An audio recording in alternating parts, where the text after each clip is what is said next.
In this video, I'm going to show you how you can get iOS 26. So go to Safari. Then you want to press, you're going to type in developer.apple.com. This is literally a developer website for Apple. Press whatever OS you're on. For me, I'm on iOS 26. And then go down, and then you're going to press on what's new in iOS 26. And as you see, it says available in beta. Go down. And then you know where it says download the Xcode 26 beta. Press on that. You're gonna need to sign in. Let me just sign in.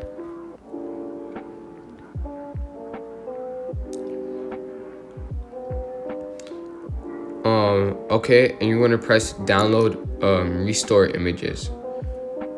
Okay, so once you press download restore images. Okay, once you're done that, go to settings,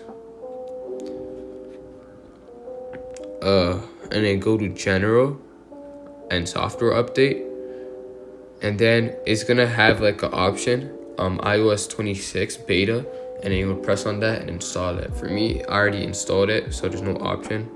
As you can see, it's kind of laggy, but yeah. I'll see you guys in another video. Bye.